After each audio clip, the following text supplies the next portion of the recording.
किया हुआ है, उनको रखा हुआ है कि अगर रियासत पे हमले की ज़रूरत पड़े तो वो ट्रेन दहशतगर्द वहाँ पर रखे हुए हैं। और कल इनकी कोई टाउट है जो जर्नलिस्ट है, वो ट्वीट डिलीट कर गई, लेकिन उसने कहा कि ले आओ हेलीकॉप्टर, हमारे पास हेलीकॉप्टर के साथ निपटने का भी पूरा प्लान है। तो हेलीकॉप्टर से निपटने के लिए आपके पास क्या होता है? वो कहाँ से आई है ये सब इनके पास? और आज वो इब्रारुल हक साहब का मैं स्टेटमेंट देख रही थी, वो कहते हैं कि हमारे लोग खुद कुछ हमलावर बन गए। हैरत है। दहशतगर्द तंजीमों को देखा हुआ था कि वो लोगों को ट्रेन किया करती थी कि हथियार ऐसे चलाते हैं, पेट्रोल बॉम्ब ऐसे फेंकते हैं, खुद कुछ हमलावर जैकेट्स पहनाती थी, उनकी ब्रेन वॉशिंग करते थे, उनको लॉन्च करते थे।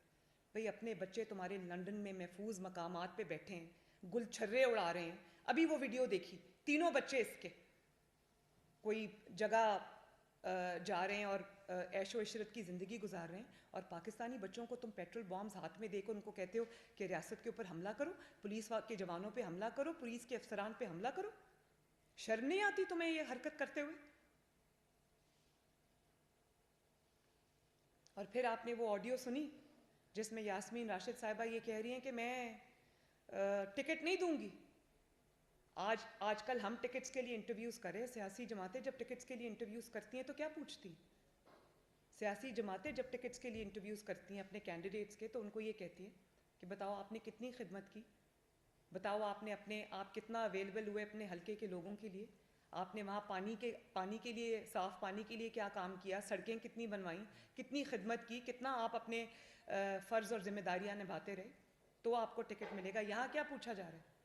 यहाँ ये कह रहे हैं कि जत्थे जो लाएगा और रियासत से लड़ाई करेगा उसको टिकट मिलेगी, जो जितने पेट्रोल बॉम्ब्स चलाएगा उसको टिकट मिलेगी, जो जितनी डंडा बरदार फोर्स लेकर आएगा उसको टिकट मिलेगी, जो जितना बड़ा दहशतगर्द होगा उसको टिकट मिलेगी। मैंने तो पाकिस्तान की तारीख में कम से कम ये नहीं देखा। ज़रा वीडियो चलाएं प्लीज़।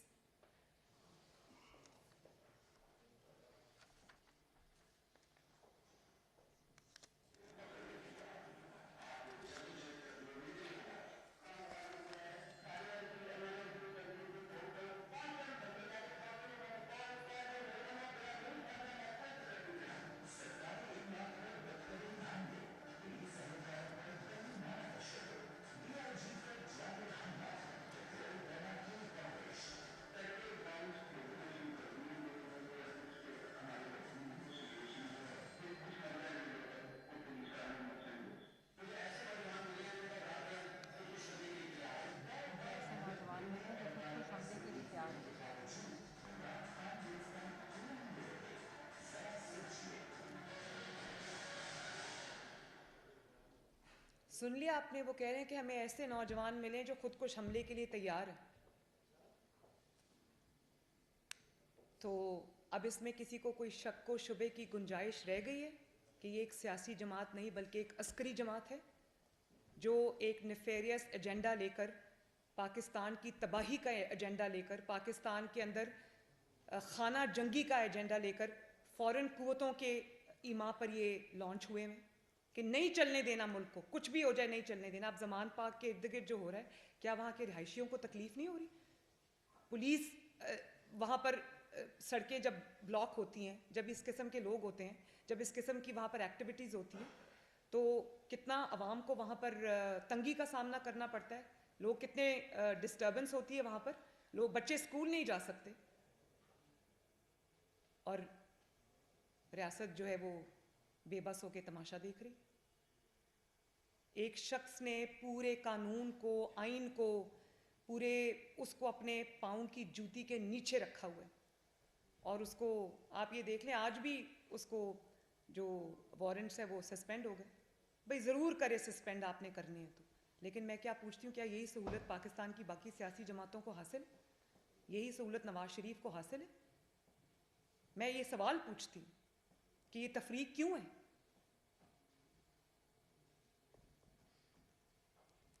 और आप ये देखें कि जिस तरह से जो खुदकुश हमला आवर को ब्रेन वॉश किया जाता है, जो अस्करी तंजीमों के सरबराह होते हैं, जो दहशतगर्द तंजीमों के सरबराह होते हैं, वो गार में से बैठ कर अपने इंटरव्यूज़, अपनी वीडियोज़ नामालूम मकाम से जो है वो अवाम तक पहुंचाते हैं। ये क्या कर रहा है? ये भी तो वही कर रहा है। ज़मान पाक के बंकर में कहीं छुपा हुआ है और वहाँ से इंटरव्यूज़ भी दे रहा है। अदालत नहीं जाना, पेश नहीं होना, इंटरव्यूज़ भी करने हैं, सब कुछ करना है। उस वक्त करते हुए ना जान को कोई ख़तरा है, ना किसी और चीज़ का कोई ख़तरा है। और जिस तरह जो अस्करी जमातें हैं या जिस तरह से दहशतगर्द जमातें हैं, वो अपने लोगों को ये कहती हैं कि जाओ खुद को जैकेट पहनो, खुद को हमला करो, जन्नत का वादा करती हैं। इसी तरह ये लोगों को कह रहा है जाओ रियासत पे हमला करो, ये टिकट का वादा कर रहा है। एक ही बात है, कोई दो बातें नहीं है ये। और मासूम शहरियों को इस्तेमाल कर रहे हैं, खवातीन को इस्तेमाल कर रहे हैं। अपने बच्चे बाहर बिठाए हुए, अपनी खवातीन बाहर बिठाई हुई और सड़क पे निहत्ते बच्चों को आगे किया हुआ है, जिन्होंने डंडे पकड़े हुए। क्या ये मेरी कौम का मुस्तकबिल है? क्या ये मेरे नौजवानों का मुस्तकबिल है? तो ये सवाल हैं ऐसे जिनके जवाब पाकिस्तानी कौम जो है वो मांग रही है। टिकट लेते हुए ये पूछेंगे कितने नौजवानों के, कितने पुलिस वालों के सर तोड़े, कितनी पुलिस वालों की हड्डियां तोड़ी। ये पाकिस्तान की सियासत को क्या रुख दिया जा रहा है और ये पाकिस्तान का क्या चेहरा पेश किया जा रहा है, सिर्फ इसलिए कि एक शख्स अपने मुकदमात से डरता है, एक शख्स इंसाफ से डरता है, एक शख्स के हाथ जराइम से रंगे हुए हैं, लेकिन वो अदालत में पेश नहीं होता।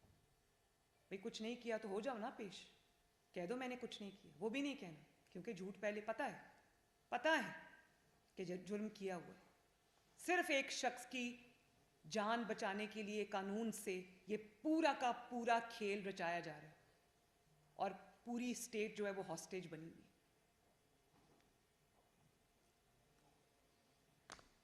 तो मैं आज ये जो सवालात कौम के सामने रखे हैं, ये हर जी शऊर पाकिस्तानी के सवालात हैं जिनका जवाब जो है वो कौम मांग रही है। शुक्रिया जी। मैं सबको देंगे। इब्राहिम लकी साहब।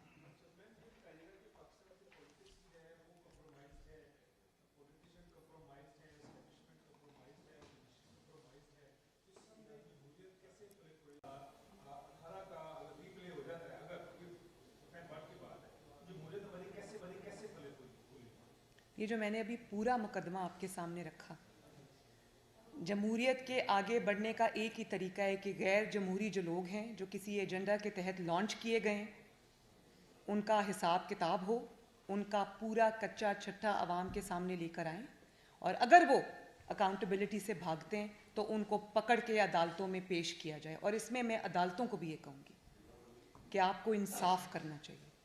जब आप के जो अहकामात हैं उनको हवा में उड़ाया जाता है, जब उनका तमाशा बनाया जाता है, जब आपके अहकामात को नहीं मानते, और पाकिस्तान का एक आदमी जो अपने आप को पॉलिटिकल लीडर कहता है, वो अगर आपके अहकामात का मजाक बनाता है, तमाशा बनाता है, उनको जूती के नीचे रोनता है, उनके बारे में झूठ बोलता है सरेआम, आप अगर चुप करके तमाशा देखेंगे तो पाकिस्तान की अदलिया पे सवाल उठेंगे और उठ रहे हैं। ये नहीं होना चाहिए। जिस मुल्क में इंसाफ होगा उस मुल्क में जमहूरियत भी आगे बढ़ेगी। जी मैं आरिफ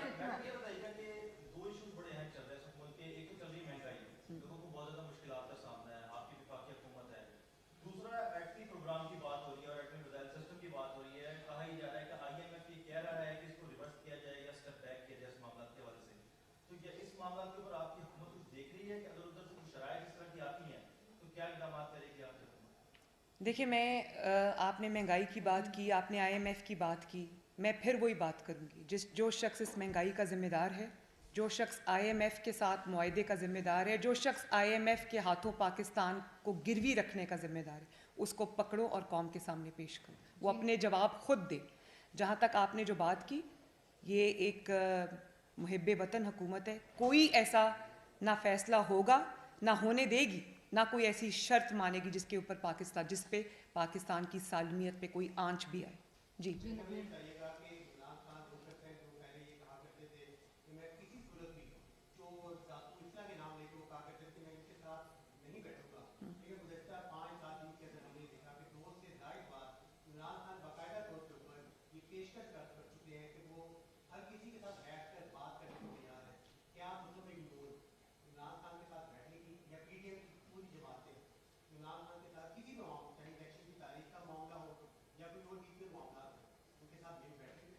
बड़ा अच्छा सवाल आपने किया और बात यह कि जिस तरह से एक हुकूमत, एक स्टेट, पाकिस्तान के इदारे एक कलदम तंजीम के साथ डील करते हैं, एक दहशतगर्द जमात के साथ डील करते हैं, बिल्कुल उसी तरह इमरान खान के साथ डील करना चाहिए। उसको एक सियासी जमात समझना और सियासी जमात समझ कर डील करना अब इस मुल्क को ख़त्म करना पड़ेगा।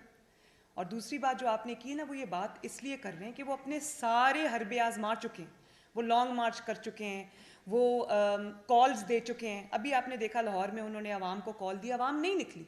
वो ये सब करके देख चुके। जेल भरो तहरीक पाकिस्तान की बल्कि दुनिया की सबसे नाकाम जेल भरो तहरीक थी, दुनिया का सबसे नाकाम लॉन्ग मार्च था, दुनिया की सबसे नाकाम जो है उनकी रैलीज थी। तो अब वो क्या करें?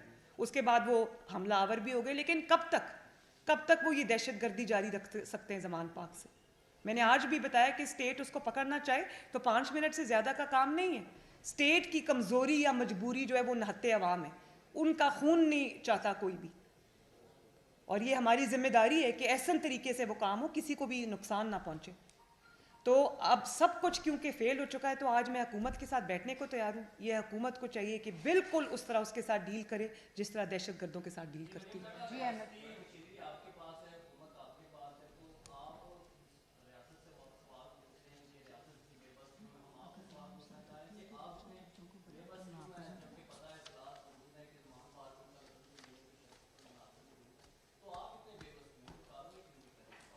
मैंने आपको बताया कि मैं एक तो मेरी जिम्मेदारी पार्टी की है, लेकिन बतौर शहरी मैं ये सवाल रियासत से पूछ सकती हूँ, हुकूमत से पूछ सकती हूँ।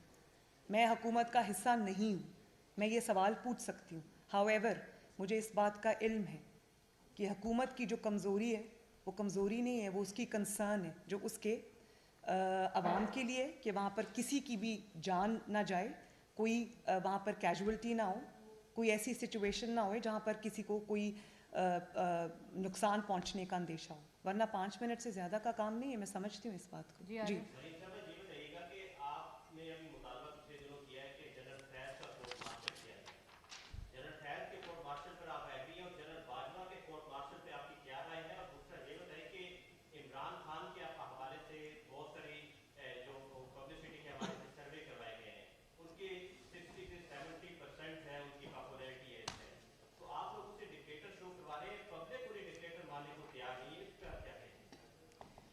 दो सवाल आपने पूछे।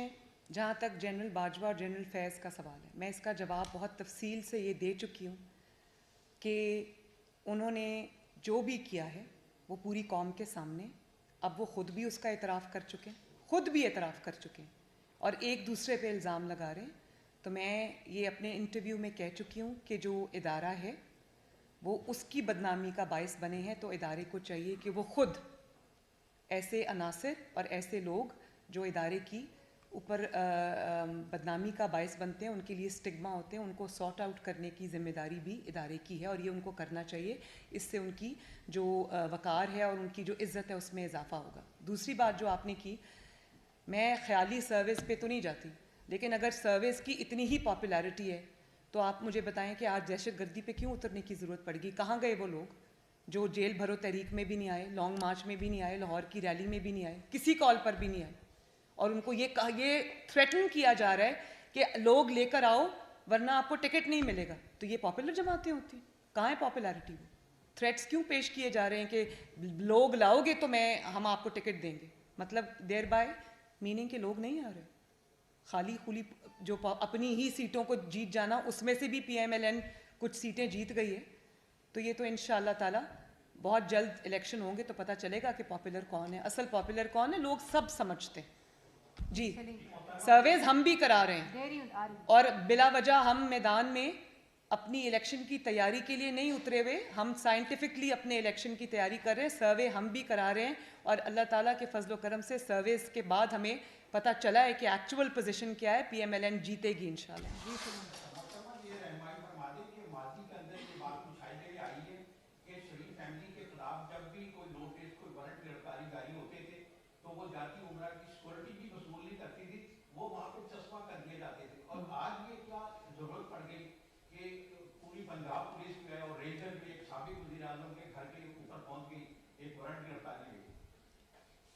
आप इतने समझदार शख्स हैं, ये क्या सवाल किया आपने? आप देखें कि अगर नोटिस कभी वसूल नहीं किया तो वो 200 पेशियाँ नोटिस वसूल किए बगैर ही हो गई। वो जो कैद काटी है नवाज शरीफ साहब ने, मरियम नवाज़ ने, शहबाज शरीफ ने, हमज़ा शहबाज शरीफ ने, आप शरीफ फैमिली की पर्टिकुलरली आपने बात की, इसलिए मैं शरीफ फैमिली का जवाब दे रही हूँ, वो नोटिस किए बगैर ही हो गई। और ये जो आप कह रहे हैं कि रेंजर्स आ गए, पुलिस आ गई, ये इसलिए आ गए कि वहाँ पर एक शख्स को घसीट के कहा जा रहा है अदालत चलो, वो अदालत नहीं जा रहा। जबकि जिन शरीफ फैमिली का मैंने नाम लिया वो चारों अदालतों में हर पेशी पर पेश हुए, किसी एक पेशी पे नहीं कहा कि हम बीमार हैं, मेरी बीवी बीमार है, मैं 72 ईयर्स का हूँ, मैं बुज़ुर्ग हो गया हूँ, मेरी टांग टूटी हुई है, किसी ने ये बात नहीं की। नवाज शरीफ साहब एक हार्ट पेशेंट होते हुए एक्चुअल सिचुएशन के साथ वो पेश होते रहे। शहबाज शरीफ साहब कैंसर के मरीज़ हैं, कमर दर्द की तकलीफ है, पेश होते रहे। और फिर सिर्फ पेश नहीं हुए, गिरफ्तारी भी दी, जेलें काटी इंतकाम की। तो ये तो दोनों का कंपैरिजन ही नहीं बनता भाई जी। आपने जब ये नवाज शरीफ साहब की हुकूमत का खात्मा किया गया, बड़ा अग्रेसिव जानदार पॉलिटिकल बयानिया आपने क्रिएट किया, वोट को इज्जत दो के हवाले से कैंपेन चलाई आपने, पजीराई बहुत मिली पब्लिक में आपके इस बयानिए को। उसके बाद उन्हीं लोगों के खिलाफ जिनके खिलाफ आपने ये बयानिया तरतीब दिया था, उन्हीं के खिलाफ क्यों कर दी बयानबाजी इमरान खान साहब ने? मेरी मुराद जनरल बाजवा और जनरल फैज से है, और आप पीछे हट गए उससे। अब आपकी सारी गुफ्तगू से लगता है कि आपका जो नेक्स्ट बयानिया है वो सिर्फ इमरान खान को काउंटर करने के लिए है, उसको एक्सपोज करने के लिए है, और सारे का सारा उसी के खिलाफ है। क्या ये दुरुस्त है? कल कला इमरान खान को सजा हो गई, वो अंजाम को पहुंच गए, तो फिर आपका बयानिया क्या होगा? देखिए, बयानिया किसको कहते हैं? मैंने ये बात बारहा कही है, मैं दोबारा दोहरा देती हूँ। बयानिया उसको नहीं कहते कि जब कोई इक़्तिदार में हो, जब कोई अपनी पूरी कुव्वत में हो, ताकत में हो, तो आप उसको उसके पाँव को पकड़ें, और जब वो चला जाए अपने टेन्योर पूरा करके तो तब आप उसका गिरेबान पकड़ें। नवाज शरीफ साहब ने जब जनरल बाजवा का और जनरल फैज़ का नाम लिया था, उस वक्त वो एक सिटिंग आर्मी चीफ था और दूसरा सिटिंग DGI था, और वो जो PDM का पहला जलसा था गुजरांवाला का, उन्होंने तब उसका नाम लिया। आज भी I am not mincing my words, मैं उनका भी नाम ले रही हूँ, उनकी बाकियात का भी नाम ले रही हूँ, उनकी तस्वीर भी दिखा रही हूँ लोगों को, जो हकायक हैं वो बता रही हूँ लोगों को। तो हमारा बयानिया कोई साइफर का बयानिया नहीं है, और या ये बयानिया नहीं है कि जब आपका चीफ हो और आप इक़्तिदार में हो तो आप कहें कि जनरल बाजवा जैसा कोई चीफ नहीं था, ऐसा सिपा सलार तो पाकिस्तान की 75 साल तारीख में नहीं आया, ये तो ऐसे हैं, इन्होंने मेरे लिए इतनी मदद की, मेरे लिए पैसे ले लेकर आए बाकी मुल्कों से। और जब जनरल बाजवा चले गए और आपका इक़्तिदार चला गया तो आप उनको कहते हैं कि इनका कोर्ट मार्शल होना चाहिए। ये तो बुज़दिल की निशानी है कि जब आपको किसी से डर हो, कोई ताकतवर हो, उस वक्त आप उसके पाँव पकड़े, और जब वो बाहर आ जाए, कमज़ोर हो जाए, तो तब आप उसका गिरेबान पकड़ें। मुस्लिम लीग नून ने ये नहीं किया। मुस्लिम लीग नून ने अंजाम से बेपरवाह होकर सच बात की, और अब आज भी सच बात कर रही हूँ। मुझे रिफ्यूट कर सकते हैं तो करें, और कल भी सच बात करूँगी इंशाल्लाह जी।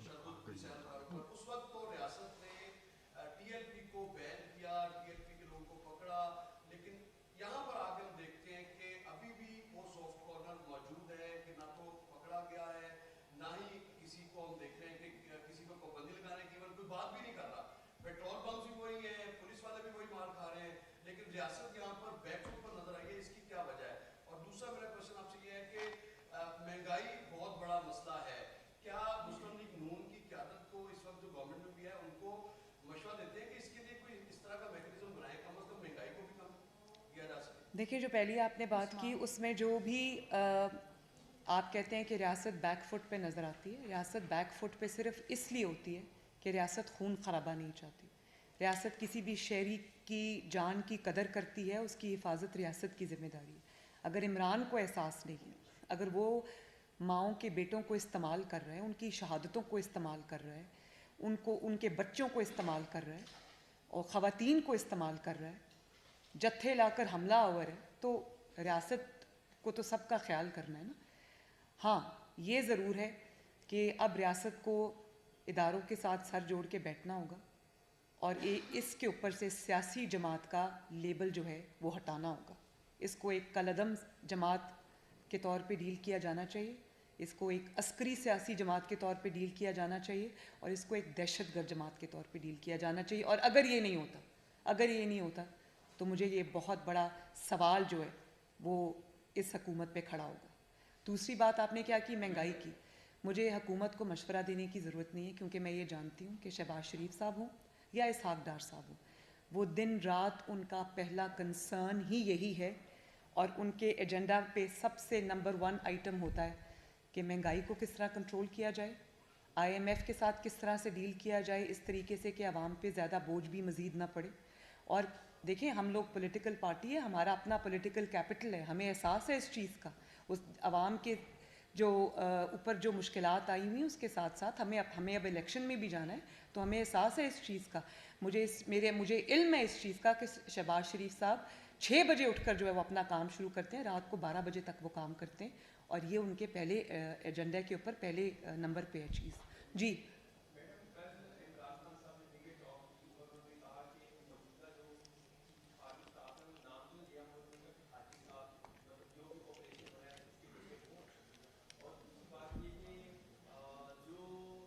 एक सेकंड उमर, पहले इसका मैं जवाब दे उस्मान सॉरी इसका मैं जवाब दे दूँ। ये एक बड़ा अच्छा क्वेश्चन है। क्या उनको चीफ ऑफ आर्मी स्टाफ ने कहा था कि अदालत में पेश ना हो? क्या चीफ ऑफ आर्मी स्टाफ ने कहा था कि घर के बंकर में छुप के बैठ जाएं और जब अदालत बुलाए तो कह दें मेरी टांग टूटी हुई? क्या चीफ ऑफ आर्मी स्टाफ ने उनको कहा था कि पिछले 5 महीने से टांग पे प्लास्टर चढ़ा के बैठ जाएं?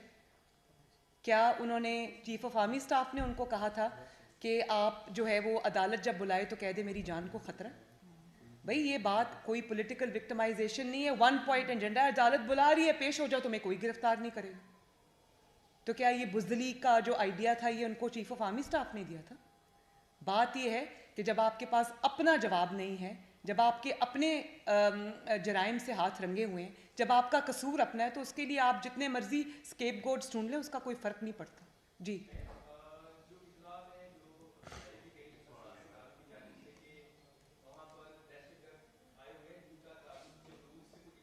जी, जी, जी, जी।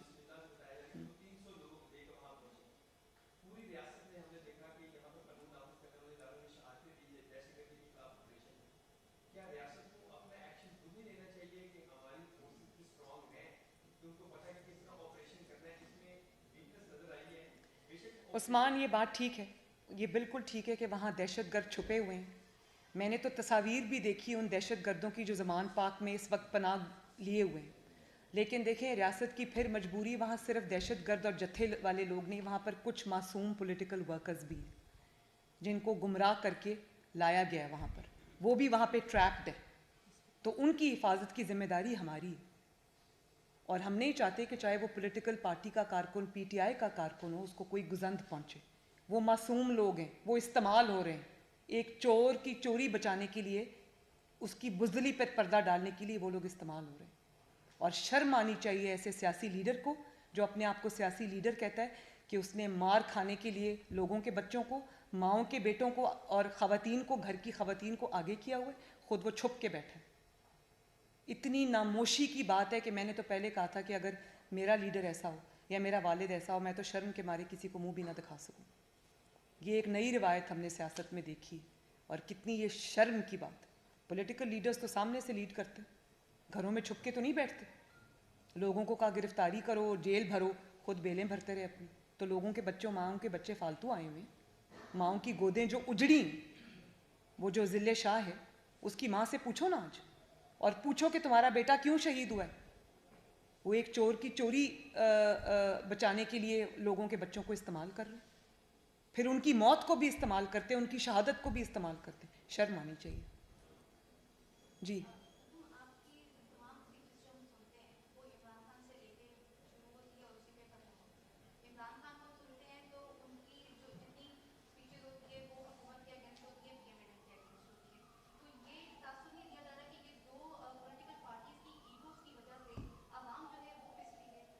बेटा मेरी कोई ईगो नहीं, और मैं आपको ये बहुत बार ये कह चुकी हूँ कि अगर मेरे बस में होता तो मैं कभी इमरान का नाम भी ना लेती। ये इतना, मैं क्या कहूँ कि ये इतना इस किस्म का इंसान है कि मुझे इसके ख़िलाफ़ बात करते वक्त अपने लेवल से नीचे आना पड़ता है। लेकिन जब पाकिस्तान की जो हर बीमारी है उसकी जड़ इमरान खान है। पाकिस्तान कोई आज एक्सटर्नल थ्रेट नहीं है, पाकिस्तान को इंटरनल थ्रेट है, पाकिस्तान को इंस्टेबिलिटी का थ्रेट है। इंस्टेबिलिटी ब्रीडिंग ग्राउंड होती है हर उस प्रॉब्लम के लिए जो आज पाकिस्तान फेस कर रहा है। तो उस प्रॉब्लम के सारे ताने बाने जब इमरान से मिलते हों, मईशत की तबाही का वो ज़िम्मेदार है, IMF की डील का वो ज़िम्मेदार है, लाकानूनियत का वो ज़िम्मेदार है, तोशा खाना चोरी का वो ज़िम्मेदार है, फ़ॉरेन फंडिंग पाकिस्तान में लाकर गैर कानूनी तौर पे उसको पाकिस्तान की डिस्टेबलाइजेशन के लिए खर्च करने का वो ज़िम्मेदार है। आज जो ये सिचुएशन है, जो एक एनार्की है, सिविल अनरेस्ट है, उसका ज़िम्मेदार कौन है? ज़िम्मेदार एक ही है, उसी का नाम लेना पड़ता है। लेकिन आई एग्री विद यू, मुझे तकलीफ़ होती है जब मुझे उसका नाम लेना पड़ता है। ये ईगोज़ की जंग नहीं है, ये सच और झूठ की जंग है। मेरा फ़र्ज़ है बतौर पाकिस्तानी, बतौर एक जमात की रुकन के, कि मैं जो सच है वो कौम को बताऊं। जी जी मरीम नवाज साहब ये फरमाइएगा कि PTI के जिन लोगों ने पंजाब असेंबली में फ्लोर क्रॉसिंग की और मुस्लिम लीग नून को सपोर्ट किया, मुस्लिम लीग नून अब आम इंतखाबात में उनको टिकट्स देगी? क्योंकि माजी में ज़िमनी इंतखाबात में मुस्लिम लीग नून ये तजर्बा कर चुकी है कि उन्हीं लोगों को टिकट्स दे के वो हार चुके हैं। क्या दोबारा ये तहरीक दोबारा दोहराया जाएगा? दूसरा ये फरमाइएगा कि इतलात है कि नवाज शरीफ साहब पाकिस्तान नहीं आ रहे। अगर पाकिस्तान नवाज शरीफ साहब नहीं आते तो मुस्लिम लीग नून उनके बगैर इलेक्शन में जाएगी और अपना मतलूबा रिजल्ट हासिल कर सकेगी। आपकी जो दूसरे सवाल का जवाब मैं पहले दे दूं, आपकी इतला दुरुस्त नहीं है। नवाज शरीफ साहब बहुत जल्द पाकिस्तान आएंगे और अपनी इलेक्शन कैंपेन को वो इंशाअल्लाह ताला लीड करेंगे। जो पहला सवाल आपने किया वो ये है कि देखें, बात ये है कि काइंडली क्रॉस टॉक ना करें। बात ये है कि मुस्लिम लीग नून और मैं, क्योंकि मैं अब जो कैंडिडेट्स हैं उनकी शॉर्ट लिस्टिंग भी कर रही हूँ, मैं पूरे पंजाब का दौरा करके आई हूँ, सब डिविजन्स का दौरा करके आई हूँ, सवाई DG खान डिवीज़न के। तो मैंने बहुत मेहनत की है इसके ऊपर। मेजॉरिटी बल्कि 95% हमारे कैंडिडेट सिर्फ वो हैं जो मुस्लिम लीग नून में कई दहाइयों से मौजूद हैं या ख़ानदानी तौर पे मुस्लिम लीग नून हैं, जिन्होंने अपना खून पसीना मुस्लिम लीग नून को दिया है। मेरी तरजीह तो वो है। लेकिन जो सीट पे हर सीट वाइज जो जब फैसले होंगे तो उसमें सिर्फ और सिर्फ मेरिट को सामने रखा जाएगा। Thank you. एक मिनट जी, एक मिनट आप सवाल करें माइक के। मैडम ये बताइएगा कि आपने कहा कि इमरान खान ने यानी उन्होंने एक शख्स जो है वो कानून को पाँव के नीचे रखा हुआ है और रियासत तमाशा देखती है, यानी कि आप इसमें जो रियासत से शिकवा कर रही हैं, ये रियासत से मुराद क्या है? एस्टेब्लिशमेंट है? अगर एस्टेब्लिशमेंट है तो क्या आप इस शिकवे के तहत उनको इन्वॉल्वमेंट की दावत नहीं दे रही? और दूसरा ये कि अगर इस लॉजिक को मान लिया जाए कि आपने सारी रियासत को कैसे सिर्फ इस्टेब्लिशमेंट का कह दिया? जब मैं रियासत की बात करती हूँ तो मैं हुकूमतों की बात करती हूँ, साथ मैं अदलिया की भी बात करती हूँ, मैं सब की बात करती हूँ जो स्टेक होल्डर्स है, डिसीजन मेकर्स हैं। उसमें हमारी गवर्नमेंट जो है वो सबसे बड़ी स्टेक होल्डर है। तो रियासत सब का नाम है। मैं आपको जी दे रही हूँ, पहले ये खत्म करें ना, खत्म कर लें। एक मिनट। अच्छा, आपका उनका सवाल रह गया, सॉरी। एक मिनट जी, एक मिनट जी दूसरा मेरा ये है कि अगर इस लॉजिक को तस्लीम कर लिया जाए कि जी PTI अपनी ही हारी हुई अपनी ही जीती हुई सीटों पर जीती है ज़िमनी इंतखाबात में, अगर इस दलील को मान लिया जाए तो वो 2018 में 100 से ज़ायद सीटों पर जीती थी, तो आइंदा इलेक्शन में अगर अपनी ही सीटों पर वो दोबारा जीत जाती है तो अक्सरियत में तो फिर PTI आ जाती है। तो इस दलील को हम इसी तरह मान लें? बात यह है कि 2018 में उनको जिताया गया था, वो जीते नहीं थे। और बहुत सारी सीट्स ऐसी हैं जहां पर जोड़ तोड़ हुई, पूरी आपके सामने, पूरी दुनिया के सामने। मुस्लिम लीग नून के, आपको याद है वो जो कह रहे थे महकमा ज़राअत और थप्पड़ का निशान भी दिखा रहे थे, वो हमारे कैंडिडेट थे। उनको कहा गया कि टिकट वापस कर दो, उन्होंने कहा कि नहीं। उनको कहा इंडिपेंडेंट खड़े हो जाओ, उन्होंने कहा नहीं। उनको उनके इनकार पे उनको मारा गया और वो बेचारे डर गए। तो उन्होंने नाम लेने की बजाय, जनरल फैज़ का नाम लेने की बजाय, उन्होंने कहा महकमा ज़राअत से लोग आए थे। उन्होंने मुझे ये कहा, तो तब से उनका नाम जनरल फैज़ का दूसरा नाम महकमा ज़राअत भी पड़ गया था। और फिर आप ये देखें कि उस वक्त जो जमात को लीड कर रहे थे नवाज शरीफ साहब, उनको इलेक्शन से चंद दिन पहले जेल में फेंक दिया गया।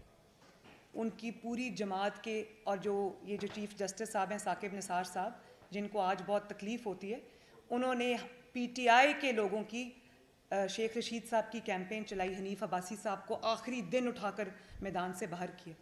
सब विनिंग कैंडिडेट्स थे, जिसको जेल हुई, जो नाअहल हुआ, जिससे पार्टी टिकट ली गई, वो सब PMLN के विनिंग कैंडिडेट्स थे। एक एक विनिंग कैंडिडेट को उठा के सॉर्ट आउट किया गया।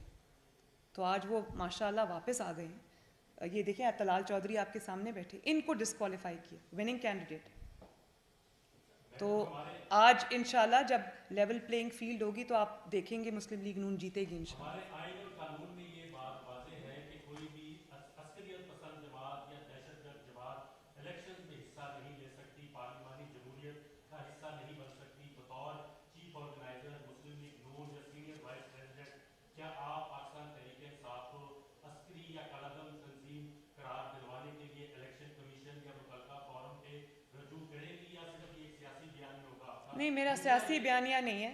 दूसरा सवाल बाद में, मेरा बिल्कुल सियासी बयानिया नहीं है। कौम के सामने हकाइक हैं, और मैं समझती हूँ कि किसी को सिर्फ इसलिए एस्केप नहीं देना चाहिए कि किसी ने सियासी होने का लिबादा उड़ा हुआ है। इनके निकाब इनके मुंह से खींचने चाहिए, इनके भयानक चेहरे अवाम को नज़र आने चाहिए। और ठीक है, अगर आपने अस्करियत पसंद बन के आना है, आपने दहशतगर्द जमात बन के आना है, तो फिर आपको दहशतगर्द जमात बन के आना होगा। फिर आपको पॉलिटिकल पार्टीज़ का गाब अवेलेबल नहीं होगा, उसका फसाड अवेलेबल नहीं होगा, ना होना चाहिए। मेरी सिर्फ इतनी सी बात है। और फिर जो ट्रीटमेंट आप देते हैं सियासी जमातों को, वो फिर आपको दहशतगर्दों को वो नहीं देना चाहिए, फिर आपको तफरीक करना पड़ेगी।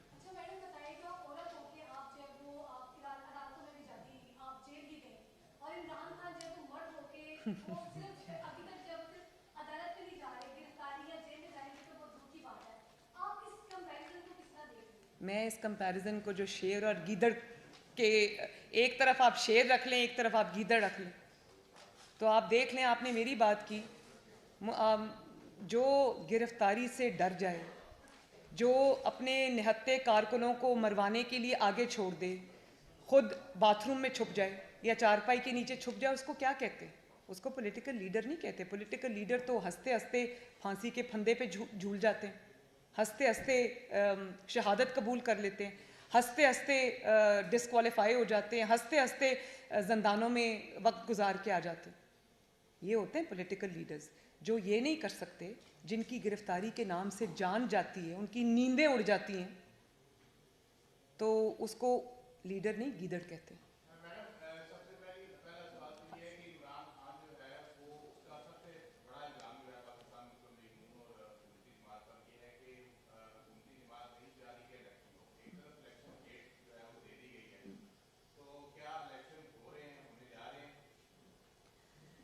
देखें, मैंने आपको ये पहले भी बहुत बार अपनी तकरीर में ये बता दिया है कि मैं मुस्लिम लीग नून अगर इलेक्शन नहीं चाहती तो मुस्लिम लीग नून किस चीज़ की दरख्वास्तें मांग रही है।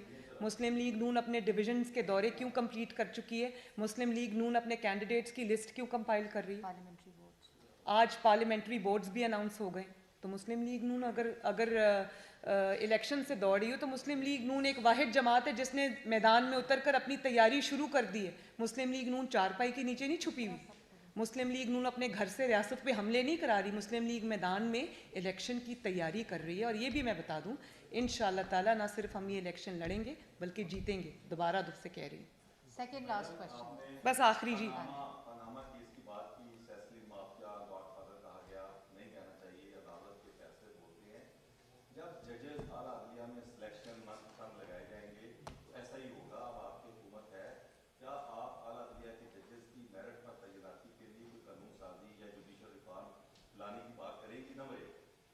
एक मिनट पहले इसका जवाब सुने। बिल्कुल करूंगी।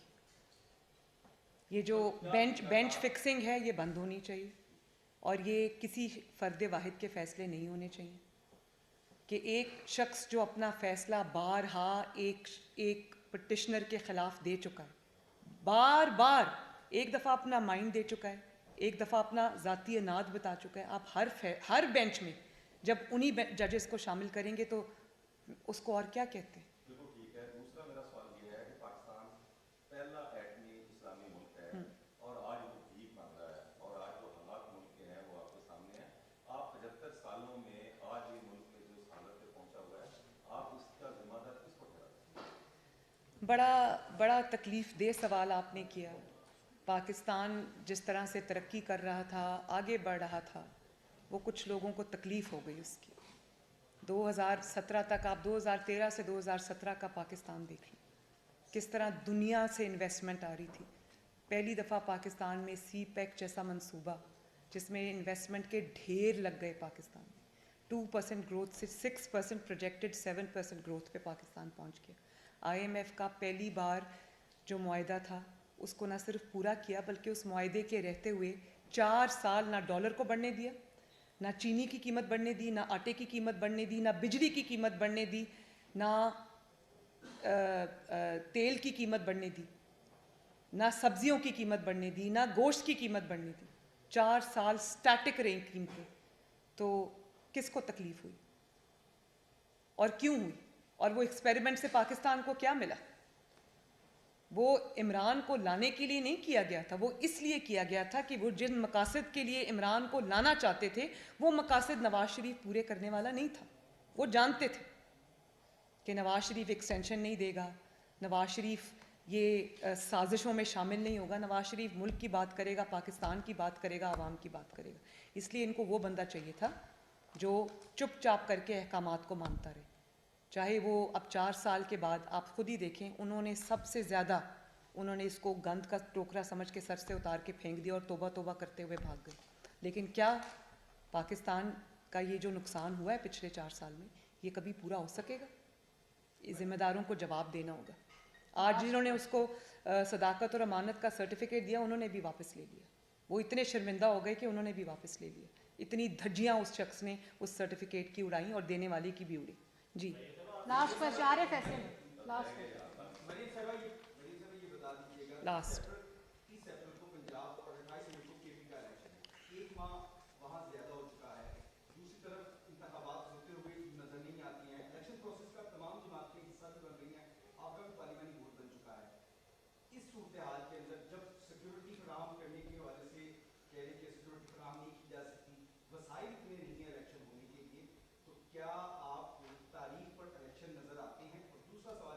पहले इस सवाल का जवाब सुन लें। बात यह है कि वसाइल अगर हों भी पाकिस्तान की हुकूमत के पास, तो पाकिस्तान की हुकूमत के वसाइल इसलिए नहीं है कि एक शख्स हर सीट से खड़ा हो जाए। पाकिस्तान की हुकूमत के एक एक सीट के ऊपर पैसा खर्च होता है, टैक्स पेयर का पैसा है, बच्चों का खेल नहीं है। फिर वो उनसे इलेक्शन जीत जाए, फिर उनसे इस्तीफ़ा दे दे, फिर असेंबली तोड़ दे और उसके बाद बार बार क्या यही तमाशा होता रहेगा? भाई एक हाथ बंदर है, उसके हाथ में माचिस है, वो पूरे जंगल में आग लगाने पे तुला हुआ है, तो उसके कहने पे तो रियासत नहीं चल सकती ना।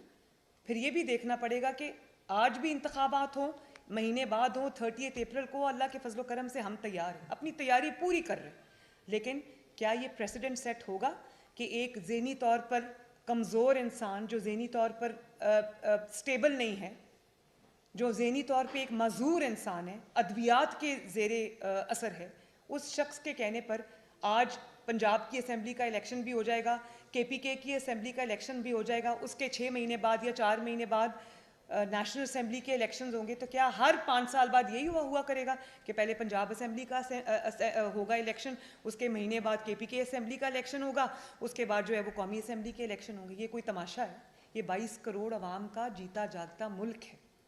यहाँ पे एक मंशियात ज़दा शख्स के फैसलों पर फैसले नहीं किए जा सकते। अच्छा ये बता दें, डिजिटल सेंसस इस वक्त जारी है, अगर 2 असम्बलियों में इंतखाबात होती हैं और 2 असम्बलियों में बाद में वफाक में होती हैं, तो क्या हम तफरीक नहीं करेंगे? क्या हम इस मर्दमशुमारी पर और बाद में होने वाले इलेक्शन को आपस में कॉन्फ्लिक्ट कर देंगे? देखिए, ये आपने बड़ा टेक्निकल सवाल किया, मेरे पास भी ये मेरा कंसर्न भी है। ये नहीं हो सकता कि कुछ के पिछले सेंसस पे हो, कुछ के अगले सेंसस पे हो या मौजूदा सेंसस पे हो। यही जो टेक्निकल चीज़ें हैं वो उनका फ़ैसला करना पड़ेगा। और ये मेरा ख़्याल है कि जो